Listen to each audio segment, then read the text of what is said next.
I'm very proud of New Jersey, as you can see from Ms. Asare, just all the wonderful things that we're doing there. And I think that it serves as a model for other states to embrace.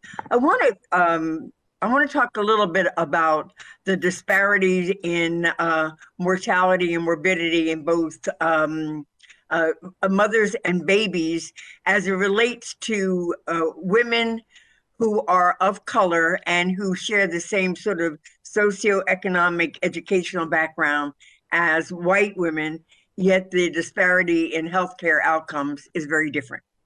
And so I agree we need to have additional workforce, a greater access.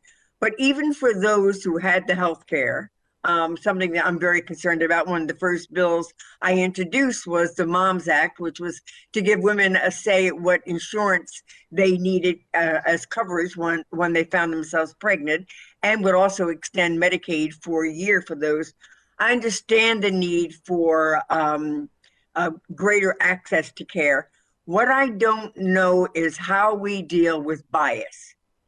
How do we deal with the bias that Black women and women, Latino women, et cetera, experience when they encounter the whole spectrum of healthcare as it relates to a woman's pregnancy?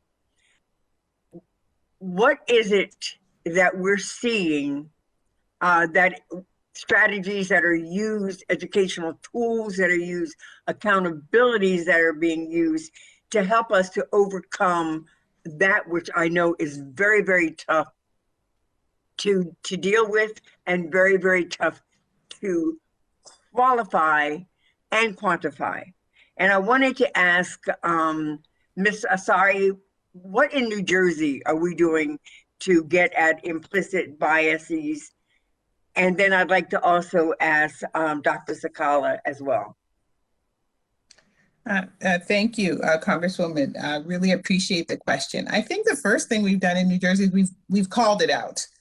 In our Nurture NJ strategic plan, we've talked very specifically about structural racism. But thanks to HRSA and also state support, we have investments in implicit bias training. And I would go even further and call it anti-racism training. We are putting together a curriculum for implicit bias, anti-racism training that will take place in all 49 maternity hospitals, and not targeting any one group within the hospital, targeting everybody from the intake desk coordinator person, security, nursing staff, clinical staff, all of them, because we feel that it all contributes to that patient experience. I really appreciate your remarks about socioeconomic status doesn't change things. We know Serena Williams, as famous and as wealthy as she is, did not feel listened to. So we have considerable work to do in this space. Let me ask you a question. Are there any changes that are taking place in the medical training that residents and doctors to be get and nurses get while being educated in college?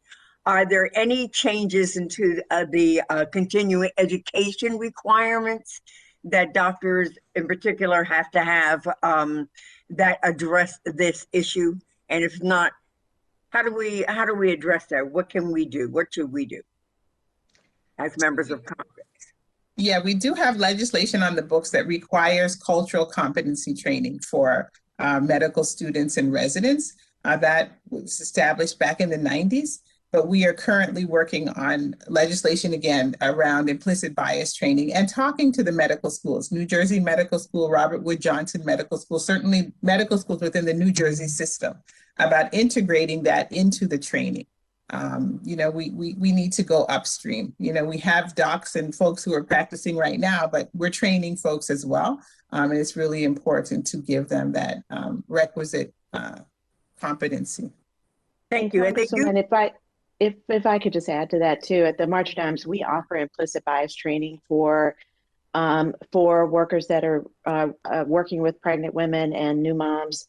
We've trained over 10,000 healthcare providers, but you're right, it does need to be further integrated into our training programs, our medical programs, nursing programs. It's not just the implicit bias, it's also the explicit bias. and racism that really impacts the health outcomes of moms and babies in this country. Thank you. It's an issue I'd really like to pursue, but my time is up, and I appreciate the responses to my questions. I yield back.